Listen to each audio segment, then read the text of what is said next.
সেই সাথে ফিলিস্তিনের উপরে আমরা দেখতেছি নির্যাতন করা হচ্ছে, শিশু নারী অবাধে হত্যা করা হচ্ছে, একটি ভূখণ্ডকে নিশ্চিহ্ন করার জন্য জুলুম করা হচ্ছে। আজকের এই প্রোগ্রাম থেকে আমরা সেই ফিলিস্তিনের উপর যে জুলুম করা হচ্ছে তার সমবেদনা জানাচ্ছি। অনাতি বিলম্বে জাতীয় সংঘের প্রতি আহ্বান রইল, অনাতি বিলম্বে এই যুদ্ধ বন্ধ করুন এবং তাদের উপর জুলুম নির্যাতন বন্ধ করুন। তবে আহ্বান করলো সুবিবাদের নামে কে প্রোগ্রাম আহ্বান করলো সেটা দেখার আমাদের বিষয় নয়, কোন ব্যানারে হচ্ছে সেটা আমাদের দেখার বিষয় নয়, কিন্তু যেখানে ডাক দিবে সেখানে আমরা জান এবং জীবন্ত উপস্থিত হব। সেই সাথে ফিলিস্তিনের উপরে আমরা দেখতেছি নির্যাতন করা হচ্ছে, শিশু নারী অবাধে হত্যা করা হচ্ছে, একটি ভূখণ্ডকে নিশ্চিহ্ন করার জন্য জুলুম করা হচ্ছে। আজকের এই প্রোগ্রাম থেকে আমরা সেই ফিলিস্তিনের উপর যে জুলুম করা হচ্ছে তার সমবেদনা জানাচ্ছি। অনাতি বিলম্বে জাতীয় সংঘের প্রতি আহ্বান রইল, অনাতি বিলম্বে এই যুদ্ধ বন্ধ করুন এবং তাদের উপর জুলুম নির্যাতন বন্ধ করুন। বন্ধ করে আমরা যুদ্ধ চাই না, আমরা শান্তি চাই। ঠিক তেমনি বাংলাদেশে আজকে থেকে আমরা ঘোষণা করে দিতে চাই, আপনারা মাজারের উপর যারা হামলা করছে তাদেরকে দ্রুত আইনের আওতায় এনে গ্রেফতার করুন, শাস্তির ব্যবস্থা নিশ্চিত করুন। যদি তাদের শাস্তির ব্যবস্থায় সরকার দিতে ব্যর্থ হয়, গোটা বাংলাদেশে সুফির জনতা যদি রাস্তায় নামে আরেকটি ফকির বিদ্রোহ আন্দোলন, যদি এই ফকির বিদ্রোহ আন্দোলনের সূচনা যদি হয়, এই আন্দোলন আপনারা দমাতে পারবেন না, পারবেন না, পারবেন না।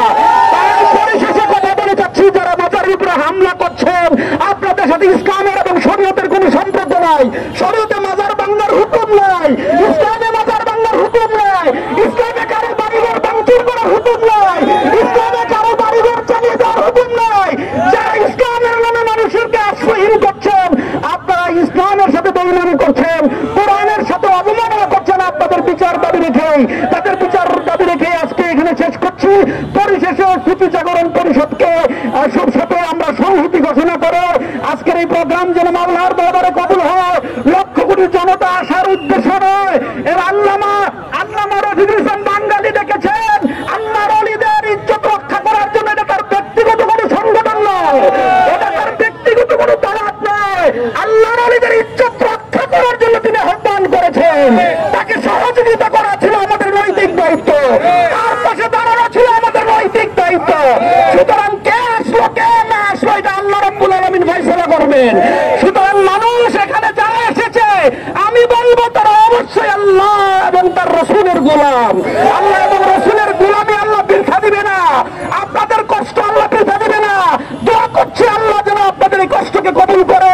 এ আশা রেখে আমি আমার অবসরে এখানেই কথা শেষ করছি। পরিশেষে আবারও দাবি জানাচ্ছি, যারা মাজার ভাঙচুর করেছে এই চিহ্নিত উগ্রবাদী সন্ত্রাসীদেরকে দ্রুত গ্রেপ্তার না করা পর্যন্ত আমাদের আন্দোলন থামবে না, আমাদের আন্দোলন চলতেই থাকবে, আমাদের আন্দোলন থামানো যাবে না। সুতরাং আমরা দাবি করছি প্রশাসনের পক্ষ থেকে অনতি বিলম্বে যারা মাজারকে হামলা করেছে তাদেরকে শাস্তির আওতায় এনে বিচারের দাবি করুন। আমিন। আলহামদুলিল্লাহ রাব্বিল আলামিন। এখানে অসংখ্য প্রশাসন ভাইরা আছেন, মিডিয়ার ভাইরা আছেন, আমাদেরকে নিরাপত্তা দেওয়ার জন্য আপনারা কাজ করছেন। আমরা রব্বুল আলামিনের দরবারে আপনাদের জন্য দোয়া করছি, গায়ে মনে দোয়া করছি রব্বুল আলামিন যেন আপনাদের এই গোলামিকে কবুল করেন। আহলে বাইতের খেদমতকে আল্লাহ রব্বুল আলামিন যেন প্রশাসনের পক্ষ থেকে যেন কবুল করে নেন। আল্লাহ রব্বুল আলামিন সাংবাদিক মিডিয়া ভাইদের পক্ষ থেকে যেন এই গোলামি কবুল করে নেন। আমিন। আখির দাওয়ানা আলহামদুলিল্লাহ রাব্বিল আলামিন।